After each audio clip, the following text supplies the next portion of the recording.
परभणी शहरातील वसंतराव नाईक कृषी विद्यापीठातील गेल्या वर्षीच्या पावसाळ्यात शहरातील पिंगळगड नाला तुटल्याने या भागातील नागरिकांचा शहराशी संपर्क तुटला होता। त्यानंतर या पुलाची मुरुम टाकून किरकोळ डागडुजी करण्यात आली असली तरी सदरचा तुटलेला पूल आजही दुरुस्तीच्या प्रतीक्षेत आहे। गेल्या वर्षी कृषी विद्यापीठातील पिंगळगड नाल्यावरून आलेल्या पुरामुळे शहरात मोठे नुकसान झाले होते। यामध्ये 7 गावाकडे जोडणारा पिंगळगड पूल तुटला होता। या पुलावरून मोठ्या प्रमाणात पाणी गेल्याने पुलाची दुरावस्था झाली होती। या भागातून शहराकडे येणाऱ्या नागरिकांची मोठी गैरसोय झाली आहे। मुख्यतः या भागातून वसंतराव नाईक कृषी विद्यापीठाकडे मोठ्या प्रमाणात विद्यार्थी येत असतात। हा पूल तुटल्याने नागरिकांना व विद्यार्थ्यांना मोठा फेरा मारून महामार्गाने गावाकडे यावे लागत आहे। यामुळे चिमुकल्या विद्यार्थ्यांच्या जीविताला धोका निर्माण होण्याची शक्यता झाल्याने नागरिकांकडून या पुलाच्या दुरुस्तीची मागणी करण्यात आली आहे। पिंगळगडचा नाला आहे, या ठिकाणी कृषी विद्यापीठातला हा जो नाला या ठिकाणी या पिंगळगड नाल्याच्या पलीकडे सुद्धा बरेच अंतरावर गेलं। कृषी विद्यापीठाचे डिपार्टमेंट आहेत या ठिकाणी।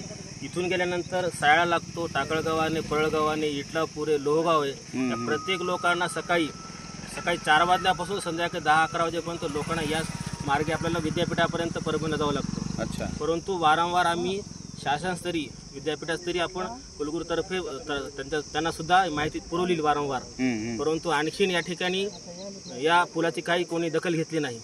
या ठिकाणी आतापर्यंत जवळपास 50-60 लोक या ठिकाणी जखमी झालेले आहेत। कोणाचे हात मोडले, कोणाचे पाय मोडले।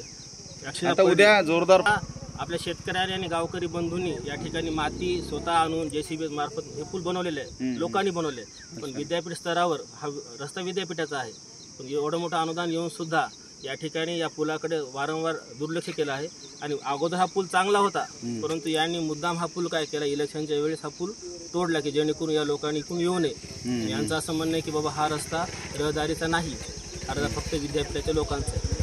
या ठिकाणी बऱ्याच अंतरापर्यंत विद्यापीठाचे डिपार्टमेंट आहेत, त्या व्यवस्था होते, हे पण विद्यापीठातले कर्मचारी आहेत, सायळाहून या ठिकाणी विद्यापीठामध्ये येतात। त्यांना वारंवार पाऊस असो, उन्हाळा असो, पावसाळ्यात प्रचंड त्रासांना सामोरं जावं लागतं। यानिमित्त विनंती करतो शासनाला किंवा आपल्या कुलगुरू साहेबांना की लवकरात लवकर या पुलाची दक्षता घ्यावी आणि हा पूल पक्का स्वरूपामध्ये तयार करण्यात यावा, ही त्यांना आमची विनंती। राहुल धबाळे, जनशक्ती, परभणी। अरे, तुम्ही अजून आमच्या चॅनलला सबस्क्राइब नाही केलं तर लगेच जनशक्ती चॅनलला सबस्क्राइब करा आणि बेल आयकॉनवर क्लिक करा आणि रहा अपडेट।